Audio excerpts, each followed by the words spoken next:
নদীর ঘাটে এলাম আমি কলসি ভরিতে, পিছনে থেকে রসের নাগর ধন্য সারিতে। পাইকুরি হ্যাঁ কে তাল হইছে কি কাহিনী কি কিছু জিজ্ঞাসা করবে?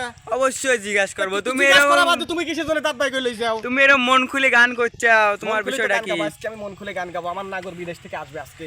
তাই নাকি? মামা কিসের জন্য এরকম করতে চাও? এত খুশি কিসের জন্য খুশি তোমাকে কইলাম না যে বিদেশ থেকে আমার নাগর আসবি। তাই? আর আজকে যেসব শুটিং করতেছি বাপরে বাপ, মনে কর রসে ভরা যৌবন আমি নয়া গাঙের পানি, বুঝিছাও? হ্যাঁ বুঝি। হ্যাঁ মামা হ্যাঁ মামা, তোমার না বিদেশ থেকে তোমার নাগর কি নিয়ে আসবি? নাগর কি লিয়ে কল লাগবি? লিপস্টিক লিয়ে কইছি, আলতা লিয়ে কইছি, সোনো লিয়ে কইছি, তারপরে গ্লিসারিন পাউডার আর কি? নাইট গেট বলতে নাইট ড্রেস লিয়ে আসবি। তারপরে আবার লিয়ে আসবি হচ্ছে সাওয়ালের জন্য হচ্ছে একটা পেরেন লিয়ে আসবি, ছোট খেলনা পেলেন, আরো মেলা আতর লিয়ে আসবি, সুরমা লিয়ে আসবি, মেলা চলে আসবি। তা আমাকে একটা আতর দিয়ে। নঙের কথা, সারা জীবন আমার স্বামী হচ্ছে ওই বিদেশে কষ্ট করে লিয়ে আসবি, জিনিসপাতি উঠ দেওয়া লাগবে আমার। না দিয়ে একটু আতর মাই তোমার সাথেই ঘুরবো না। কিছুই আমার দেওয়ার জন্য নাই। আমার স্বামী বহুত কষ্ট করে, পরিশ্রম করে আমার স্বামী। পরিশ্রম তো আমরাও করি। পরিশ্রম তোমরা করো, আমার স্বামীর মতন আর করো না। ওরে আমার বাবা। ভাতার আজ 3 বছর যাবত একটা না কাম করে খাচ্ছে। তোমরা কি করো পরিশ্রম এরম? এরম বউ ঘরে ঘরে সবার হোক। অবশ্যই অবশ্যই। আমার মতন বউ পাইলি সেই স্বামীর কপালে কোনোদিন দুঃখই হবি না। দুঃখ তো লা, কপাল স্যান্ডেল ম্যান্ডেল কিছু পরিনি। দেখো না, এক সারি আজ 3 বছর একটা না পড়তেছি। তোমার স্বামী খুবই ভাগ্যবান। স্বামী তো ভাগ্যবান হবেই। আশেপাশের 15 গ্রাম ঘুরে এসে আমার বিয়ে করে লাইছে। তাই তো কই, বিয়ে করে সুমির পারে নেই, এত তাড়াতাড়ি বিদেশ গেল। বিদেশ কি যাবি না, কিছু জন্য টেকা লাগবে, বহুত টাকা লাগবে। 10 তলা বিল্ডিং দেবো, 5 তলা বিল্ডিং দেবো, বুঝিস? মাঠ ভরা জমি থাকবি, খালি মনে করো যে সুন্দর সুন্দর গরুর খামার থাকবি, দুধ দোয়াবি, দুধ খাবো। তারপরে আবার হচ্ছে ই করবি, ওই যে তোমার মনে করো যে মুরগির খামার করবি। এত শখ তোমার? এত আমার শখ। হ্যালো, তোমরা যে পিছনে পাগলের পিছনে লইছা, তোমার এই পাগলের পিছনে থেকে তোমাদের লাভটা কি? দেখতে সেই সুন্দর লাগছে। আর তোমাদের কেমন লাগতেছে এই পাগলের পিছ পিছ থাকতে থাকতে? বিনোদন দিচ্ছে, অনেক অনেক সুন্দর লাগছে। আচ্ছা, এই তোমার কেমন লাগতেছে? আমার হ্যাঁ এই পাগল হলে দুষ্টামে ভিডিও করতেছে, মানে আমার সেই একটা সেই সুন্দর লাগতেছে আর কি। হ্যাঁ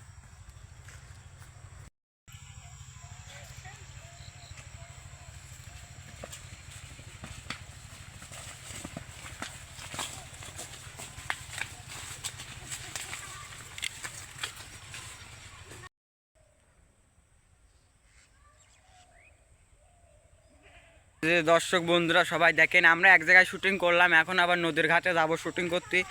এই যে সবাই যার যার মতন প্রস্তুতি নিয়ে রওনা দিছে। এই যে আমার আলামিন মামা সবার আগে এরকম। এখন নদীর ঘাটে যা কিছু ভিডিও করা হবে, ওখান থেকে শুটিং মুটিং করি ব্যাক যাবো আমরা সবাই। সবাই এই যে সিরিয়াল ধরছে, যে যেমন জায়গাটা অনেক সুন্দর, বাগানের ভিতরে দিয়ে অনেক সুন্দর।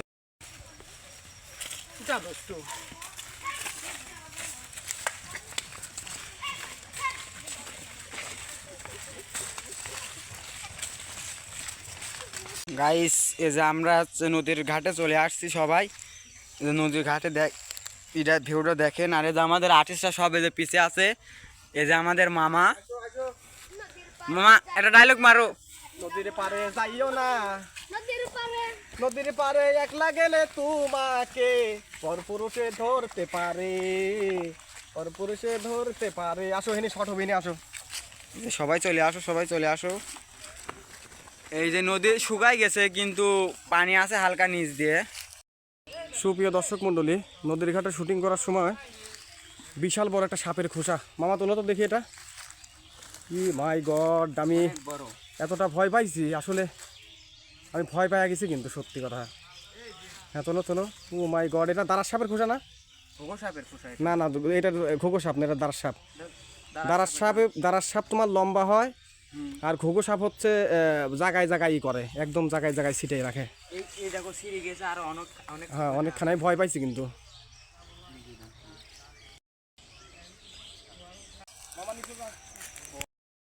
সুপ্রিয় দর্শক মণ্ডলী, আমাদের এই ব্লগটি সবার কেমন লাগলো?